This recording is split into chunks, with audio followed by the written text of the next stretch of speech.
겨울철에 발생한 보일러 파손에 대해 임대인과 임차인 중 누가 수선 의무를 부담하는지로 아직까지 분쟁을 겪고 계시는 분들이 법률 상담을 하는데 꽤 계시더라고요. 오늘은 지난 영상인 집주인과 세입자 가운데 도배장판 비용은 누가 낼까에서 많은 구독자분들이 남겨주셨던 댓글들 가운데 보일러 파손 시의 수선 비용은 임대인과 임차인 중 누가 부담하는지에 관한 답을 드릴 수 있는 영상을 준비했습니다. 오늘 이 영상을 보고 나시면 임대인 여러분과 임차인 여러분 모두 보일러 수선 비용 부담 문제에 관한 소모적인 분쟁 상황을 해결하실 수 있을 거고, 앞으로 보일러와 관련한 분쟁 상황을 예방하실 수 있는 지식까지 갖게 되실 겁니다.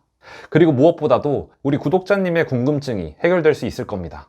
보일러 파손 시의 수선 의무가 누구에게 있는지 이해하려면 임대인과 임차인의 수선 의무에 관한 기본 원칙을 이해하고 계셔야 합니다. 그런데 이건 화면 오른쪽 위에 나와 있는 집주인과 세입자 가운데 도배장판 비용은 누가 낼까 영상에서 자세히 다뤘으니까 이걸 먼저 보고 오시면 이번 영상에서 다룰 보일러 수리비용 부담 주체뿐만 아니라 전월세로 살고 있는 집에서 발생할 수 있는 도배장판 수선 비용, 에어컨 수선 비용 등 각종 집 수선 비용 부담 주체에 관해 완벽하게 이해하실 수 있을 겁니다. 다시 임대인과 임차인 가운데 보일러 수선 비용은 누가 부담할까에 관한 질문으로 돌아와 보면, 보일러는 집 구조체와 관련된 물건이기 때문에 원칙적으로 임대인에게 그 수선 의무가 있다고 말씀드렸습니다. 하지만 예외적으로 집 구조체와 관련된 파손이라도 임차인의 고의 또는 과실로 파손이 된 경우라면 임대인이 아니라 임차인에게 그 수선 의무가 있다고 말씀드렸는데요. 예를 들어 굉장히 추운 겨울날에 보일러 동파가 충분히 예상되는데도 수돗물을 틀어놓지 않거나 기준 온도 이상으로 보일러를 가동해 놓지 않거나 수도관의 단열재를 보강해 놓지 않는 등으로 임차인이 적절한 조치를 취하지 않아서 보일러가 동파되었다면 이것은 임차인의 관리부주의로 보일러가 파손되었다고 볼 수 있기 때문에 임차인에게 그 수선 의무가 있다고 볼 수 있습니다. 참고로 서울시에서는 이런 보일러 동파와 관련해서 임대인과 임차인 간의 분쟁이 비일비재하게 발생하다 보니까 보일러 동파 관련 주택임대차 배상 책임 분쟁 조정 기준을 마련해 놓고 분쟁을 조정하고 있기도 한데요. 이 분쟁 조정 기준에서는 임차인에게 과실이 없는 경우와 과실이 있는 경우를 나누고, 먼저 임차인에게 과실이 없는 경우에는 임차인이 선량한 관리자의 주의 의무를 다하였음을 입증한다면 당연히 임차인에게 배상 책임이 없고, 반면에 임차인에게 과실이 있는 경우라도 보일러를 설치하고 해가 지날 때마다 보일러 자체의 노후화를 감안해서 매년 감가상각률을 적용하는데, 그에 따라 임차인의 배상액은 매년 줄어들게 됩니다.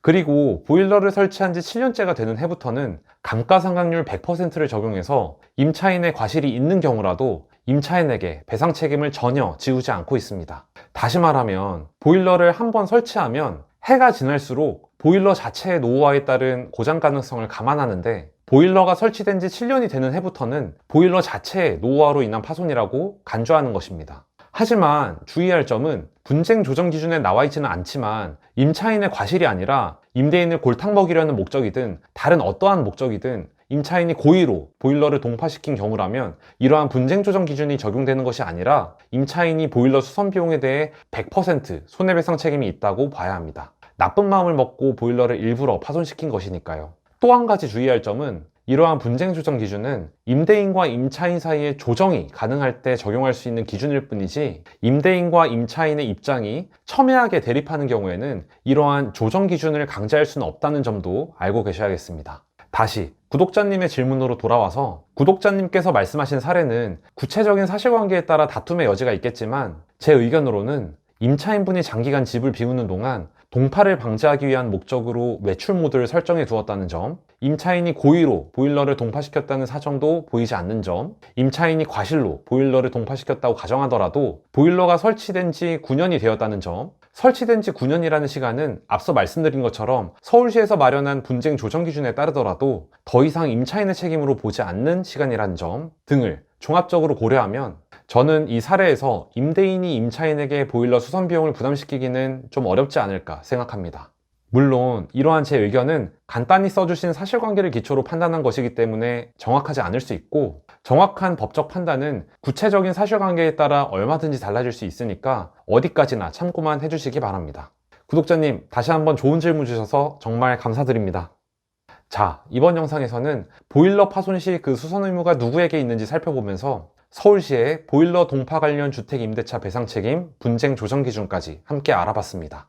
오늘 알려드린 보일러 파손 시 그 수선 비용 부담 주체에 관한 기본 원리를 잘 이해하고 계신다면 이 영상을 시청하고 계시는 임대인 여러분이나 임차인 여러분 모두 보일러 수선 비용 부담 문제로 불필요한 분쟁 상황에 놓이지 않고 현명하고 신속하게 문제를 해결해 나가실 수 있을 겁니다. 제가 제작한 보일러 수선 비용 부담 주체에 관한 영상을 보셨음에도 여전히 궁금한 점이 남아있으시다면 언제든지 댓글을 남겨주세요. 제가 이번 영상처럼 댓글에 나온 질문들을 모아서 영상을 만들어 보겠습니다. 여러분의 구독과 좋아요는 제가 더 나은 영상을 제작하기 위한 큰 힘이 됩니다. 영상 내용이 좋으셨다면 구독과 좋아요 부탁드립니다. 바로 다음 영상으로 가시죠. 갓사는이었습니다.